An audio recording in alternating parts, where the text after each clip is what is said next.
Good morning, world, and welcome to Today with King. Today I have a very, very special guest here with us. We have stand-up and internet sensation. Who the hell is Ryan Davis? Hey, what's up, you guys? How you doing today? Hey, thanks for joining us. Hey, thanks for having me, man. For sure. So I saw Ryan last week live. I do want to say he is funnier in person, so if you have not seen him, he's right now on a tour throughout the United States. Make sure you go catch a show. It's worth it. The guys who open for him are great. And then, of course, he ends it with a grand slam. So make sure you go and support him. He's building his career, and I'm telling you now, he's the next big thing out of our generation. So I really appreciate that. I really mean it. So, I just want to jump in like we talked about. Ryan's from Concord, North Carolina, place I used to live as well. Yeah. Small town. Very.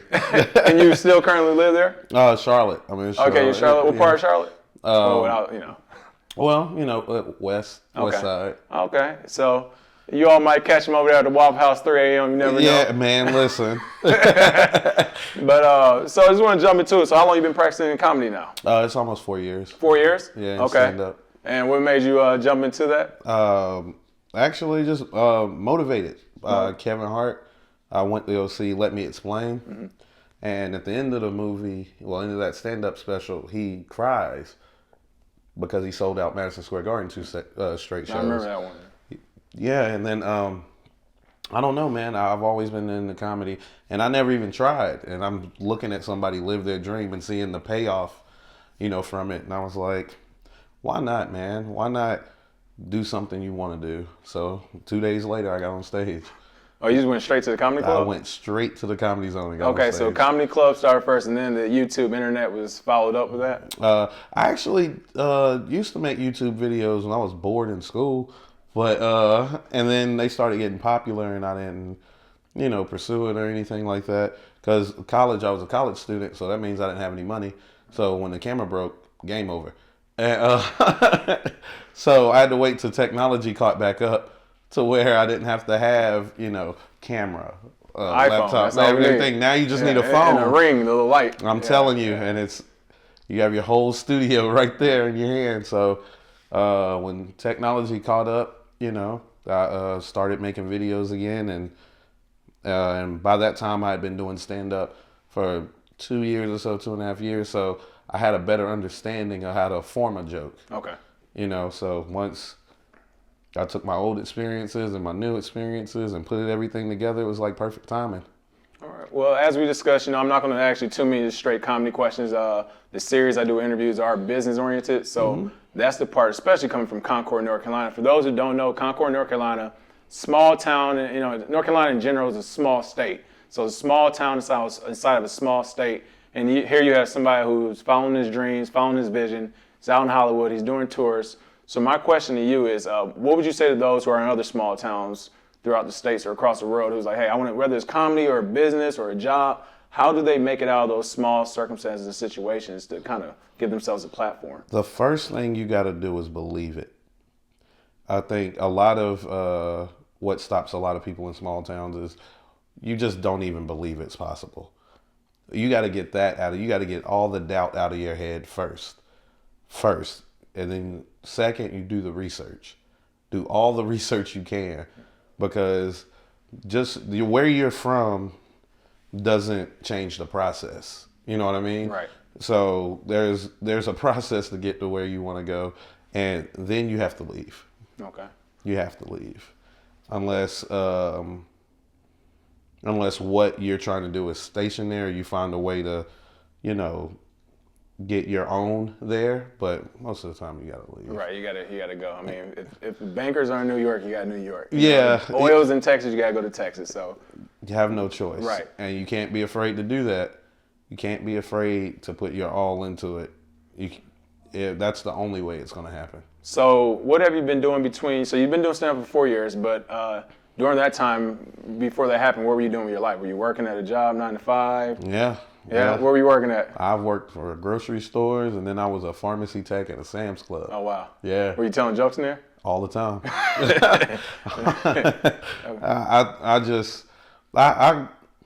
I definitely appreciate the years of customer service. It definitely makes me more comfortable around people. I think I was a little bit more timid before all those years of customer Right. service. Now, room full of people. That's Black Friday. Right. You know what I mean? So right now, how are you still able to concentrate on your craft? I know you were just in LA last week for the show. Like I said, I saw me in the show, did great.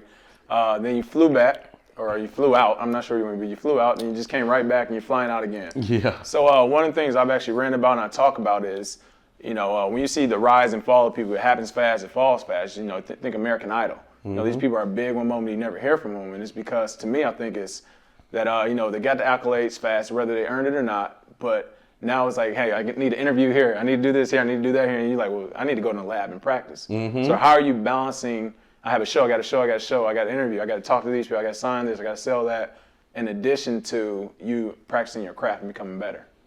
Right now, I put the craft first, because that's where the staying power is. If I don't work on my craft, I'm not going to have anything to present to the public. So it doesn't matter how often I'm seen here and there when it comes time, because people are paying to see you. Right. When somebody comes out and they get dressed and they pay money to come see you, you better make it worthwhile. Otherwise, there is no next year. I was gonna come see you in the Concord if it wasn't good. No, for sure. So, you on a plane? Do you still go over stuff? And while you're getting driven around, or how does that work? As far as your time is of essence. You don't have a lot. I'm assuming. Yeah. Well, luckily for me, the guys I go on the road with are guys that I came up with. Okay. For the most part, when I do a lot of shows on the East Coast, I have the same guys every single time. And when you're around comics, we everything, we joke about everything. And also when you're on stage, guys watch your set and they're like, you know what would be really funny if you tried this, or if you try that. And we do stuff like that all the time. So you're constantly working. It's just natural. It's natural. Okay. If this is the only thing I want to do.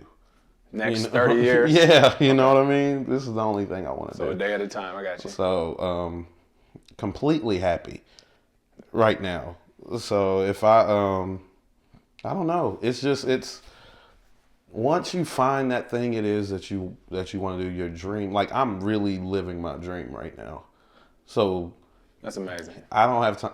I don't want to do anything else, So speaking of the comedy then, is there anything that's off limits? I know you do the gay jokes and homosexual jokes and all that good stuff. Mm-hmm. And even at your last show, you told people like, "Hey, my brother is homosexual." Like, and we live together. Right, and you live together. People have no idea. That caught me off guard. It catches everybody off. I didn't know that. I was like, okay. I've run the jokes by him before anybody even hears it. So, and I like the way you said it. I'm glad you said it the way you did, because that is a big thing, the LGBT community. As you know, I saw you do jokes and talk about how strong they are, and you said something about they get shut down. Right? Why can't they help out? Why can't they help out the black crowd the same way? I believe you went something along that way. Right. We need to definitely take note. Right. I'm with you on that. But my point is, so what's off limits? What would you say is off limits? Nothing. Nothing? I never want to be the one to say there's stuff that are off limits in my comedy right now. Right. But 2 years from now, probably won't be. I don't talk a lot about my relationship with my parents in my comedy. Okay. Or is that sacred, or is it rocky, or what? There's a lot of funny in it. Okay. But I have to become comfortable with people laughing at it. Now, it's, you know what I mean? I got you, yeah. Yeah, like, I want you jumping the crowd one night. I can laugh at my mom. Right. But you can't laugh at my mom. Right. And because I had jokes like that, and I would say it, and the intent in me saying it was for people to laugh. And then when they laughed, I was like, wait. Yeah, you're like judging hard. Right. So it's still, because I'm still a baby in this. Okay. You know what I mean? And so I have to learn, certain things, and I have to get thicker skin when it comes to certain things too. So I'm still growing. Does so I've heard a lot of comedians say, their comedy comes from their pain sometimes. Oh yeah. Is that true? Oh yeah. I was depressed whenever I started. Okay. And when I started doing comedy, I was 160? I'm like 240. Oh wow. Yeah.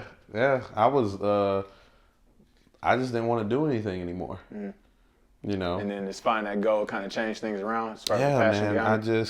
I found now I need to become active again though. Okay. I used to play basketball every day. That's why I was 160. But yeah, I need to.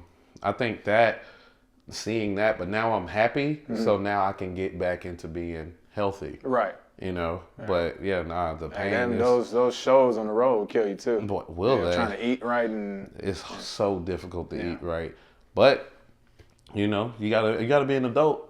You know, yeah, you're still responsible for what you put in your body. Yeah. So you can't blame anybody else. So a lot of that pain you said had depression. Is that kind of over with? Just kind of thinking of the past. Oh yeah, but it was so crazy that comedy wasn't what broke it. What broke it? I had a daughter, and she changed my life, man. How old is she now? I remember She's you said 2. Yeah, you said something the other night about it. Yeah, she's 2, and then I have a son on the way. He'll be here in congratulations. a month. Thank you. Oh, you gotta work. Oh yeah. Hey, funny better get funnier. Yeah, that's what I'm saying. What? Right. When do I not have time to get to work? So going on with the whole thing of not necessarily off limits, but and I would say just from outside looking in, you're not. But are there anybody or any group of people you're kind of scared to go at? Because you've been at Tommy Lauren. I get everybody. You've been at Odell. I mean, you went at Baby. Yeah. It caught me off guard. That's like going at Suge Knight almost in some circles. But. Yeah. Well, my thing is, if I get on everybody, how can you say I have an issue with anybody? Right. You know what I mean? This is everybody's fair game. I'm fair game. If someone decides to put out content where they're talking about me, if it's funny, I'll share it. Right. You know what I mean? I don't. At the end of the day, you got to understand that this is comedy. And one of the first introductions to comedy most people get is joning on other people. Mm. Or, you know, the picking. You got to have thicker skin than that. I try not to overstep the line whenever I try not to completely disrespect somebody. Right, like family, kids, or something. Yeah. You like keep it on topic. I'll keep it on whatever's going on. It's topical. Something happens. You know, usually when I speak on something, I'm not the only one speaking on it. Why would you? Or you're not the only one thinking it. Yeah, I'm not the only one thinking. So why in the world is? I mean, I feel like it would be senseless to look at me as some type of bully or bigot or anything like that because I'm fair. Right. I always try to be fair. And I mean, to be honest, you call out what people are thinking. You know, if it's soup, it's soup. Right. If it's soup, it's soup.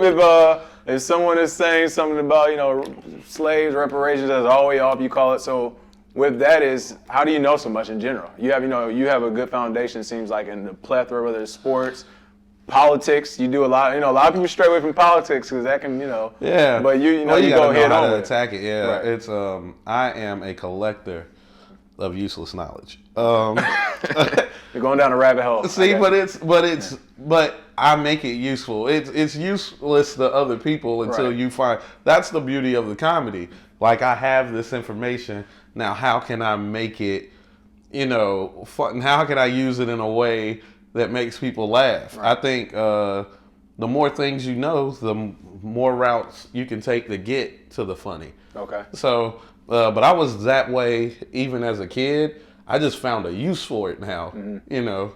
Have any of these people ever kind of came back at you or attacked you or wanted to have you, like, specifically like Tommy Lauren? I know you I mean, just do, but you dug into her, you dug into a few other folks. Did anybody ever, like, hit you up and like, hey, you know, you need to lay off on this or whatever? Nah. Give it a couple years. The people, yeah. The crazy part about it is most of the people who get offended are the people who don't even fit in that category. If I say something about the LGBT community, right? Someone not in the community would go, "Hey, you shouldn't say that." Or if I say something about somebody in a certain race, it's always somebody. Yeah, it's always somebody that's not in that that goes, "Hey, man, I don't like that." I've had. It's so funny. People like I made jokes about transgender people, and I've had a transgender fan hit me up and tell me they love my videos, and it actually kept them from contemplating suicide. So who do you listen to? The people who are not, you know what I mean? Always unhappy? Yeah, that's always unhappy, or the people who ride with you. At the end of the day, some people find a way not to like you. Right. And if you waste your time thinking about them, you're not focusing on what your purpose is. And my purpose is to put smiles on people's faces. You seem very humble. I remember at your show, you spoke about, you know, you got here because of God. Oh, so your strong relationship with the Lord. Absolutely. You Make better sure you grow up keep in the on. Yeah, I was just Bible about Belt. You ain't gonna have nobody to relate to out there. Right. And so you've been out to Hollywood a few times. Oh yeah. And you think about relocating out here? Got to. How do you think about the people here so far? No one's from here. Nobody's so from it's here. so interesting. Right. You know, I don't think you can't say the people are a certain way because no one's from here. I think everybody's just trying to live their dream in some way, shape, or form. What is the biggest compliments and complaints you get about your comedy in general? Biggest compliments are the one time I did the Tommy Lahren video. I like that one. Yeah, there was a lady who inboxed me and was like, when I first saw your, Tommy Lahren video that you were doing a video on her, I was like, oh man, I'm gonna have to unfollow this guy. And then I watched it and I realized, you know what, I should probably unfollow her. And that was the biggest compliment because not only was it funny to her though, I made her see that, it's good to be open-minded. The way that, you know what I mean? You don't have to agree with somebody. Right. You don't have to agree with somebody politically. You don't have to, agree with certain things but we're all human and we're all, you know what I mean? To be a good person, you be fair. Just be a good person. Just be a good person. And it's hard these days. People are they seem to find it very difficult. Yeah. Another thing though, the biggest one I hear as far as negative things, probably the homophobic. I even heard that I was racist. I think people be trolling though. Yeah. You know what I mean? Yeah. I don't think that's the perception of me whatsoever. Most people. So to take it back kind of to the business thing again now, so you're getting a lot of opportunities, I'm assuming. Oh yeah. How are you deciding which ones you take and which ones you don't? Well, I've definitely stuck to the plan. Before I even, if I jump out there and it always appears that I'm jumping out there, but there's always a lot of brainstorming and a lot of planning before you jump on. Yeah. Yep. Yeah. It looks like I'm, just running out there and doing whatever. No. You better have a plan because the worst thing you could do is waste your time doing something and you get that treadmill effect where you're working so hard and you're in the same spot. I never want to do that. Every move that I make is for the advancement of my career. And that is that part of the process you should be working out before you even leave out the door. You should always have a plan. You should have something that you're focusing on and you should know what that step is supposed to take you to. If you're not doing that, then you're just winging it and winging not it. Gonna last long. I'm telling you, it is not a good strategy. So have you been able to kind of pinpoint your audience? I know it's like a lot of millennials, a lot of younger people. I have one of the most interesting audiences ever because the range is crazy. I think you can come to my show and literally see everybody. A little bit of everything. Yeah, it was pretty good out here. Yeah, it's a little bit of everything. And I think that is so, because I think those are the people who get it. You know what I mean? It's not, I'm not supposed to be in a box. That's not really what I'm trying to do. I'm not trying to cater to a certain group of people. I want to make everybody laugh. I want to make sure that and I mean, there are going to be people who don't like everybody doesn't like someone, because a lot of my videos seem kind of deadpan, sarcastic, a little bit satirical. And, a lot of people don't get it though. And a lot of people don't get it. You gotta be kind of smart. Yeah, so I don't, the people who don't get it and don't rock with it, but I don't necessarily want them to be at the show. Right. I'm with you. Now, you're familiar with LinkedIn, right? Of course. Do you have one or no? I do. You use it? No. Okay. I figured you did. I had one because I had one a long time ago and everything, and it does work. Right. People who think it doesn't work, they just don't check it or do it. You do your due diligence on it; it'll do what it's supposed to do. But I didn't because I was always focused on progressing my career myself. I was instead of trying to find something. Yeah, I was a one-man wrecking crew, man. For sure. I couldn't wait. You know? I asked a lot of people that actually, because, you know, I just got out of the professional world. You know, I'm building up the social media stuff where my last position as a Navy PR, I couldn't talk like I want to talk now. So Yeah. I had to reel some stuff in, but, you know, of course I had LinkedIn at the time. So I tell people now when I do stuff, I'm like, hey, this is the crowd I'm going to get you. Yeah. I'm going to bring in this LinkedIn crowd, these lawyers and doctors and I'm telling attorneys, you, if because they you like the use same it- type of funny, you know? Yeah, you use LinkedIn properly, it's going to do what it's supposed to do. I've heard people complain about LinkedIn. I was like, you don't know how to use it, man. There's a bunch of professional people on there. Right. Yeah. Well, I asked because they will love some stuff from you. Oh, they think so? They're the people who get the jokes, you know. Yeah. And they'll enjoy it.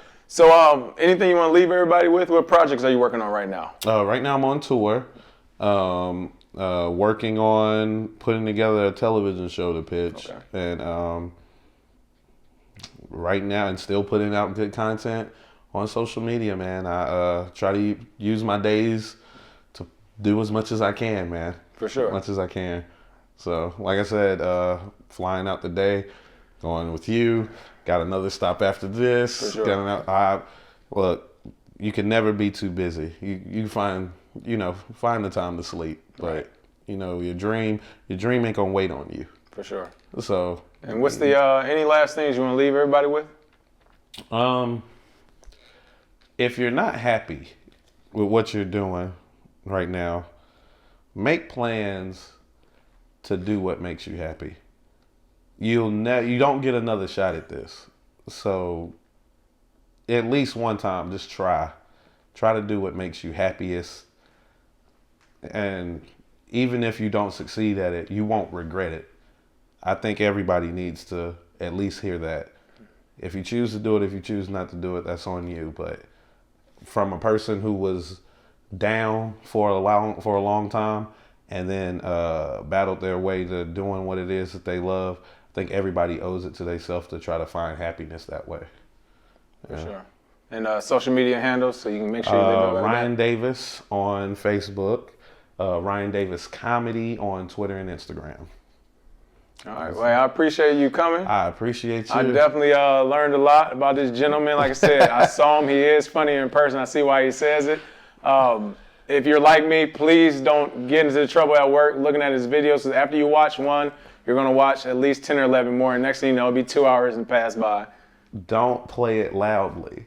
Don't play it loudly either. Yeah. Like, because you don't know what I'm going to say. I was about to say, well, the Odell Beckham one I saw, when you got to the soup part, Yeah. I had it turned up and I was like, See, oh, man. that's the thing. Like, every video is not the same. So you think, oh, he has this is okay to play out loud. The next one might not be. Right, So, I got you. Yeah, so, because I don't have... I try to be as organic as possible with each video. So whatever comes. Yeah, Right. So whatever comes. So Wait, last one. Are you writing this beforehand, or you just go on camera and you just start and you edit from there? brainstorming. I sit around and kind of rant to myself. Okay. Like, I don't write anything down, but for fear that it'll sound robotic. It'll sound, Right. Like I'm reading. Right. And I don't want that. I want people to, get my facial expression or my, tones and everything, because that's really how I feel about it at the moment. And, people relate to that. So I try not to be robotic. Well, thanks again. Like I said, folks, Ryan, he is a part of our generation. He's going to be one of the comedians we watch for the next 20 or 30 years. He's going to be around. I'm telling you, he's going to do great things. I'm happy to have him here. And I can't wait to the next one when he's at that next level, and so am I. We can kind of meet again and talk some more business and a little bit more comedy. Absolutely. Hey, thank you for again. having me, man. For sure.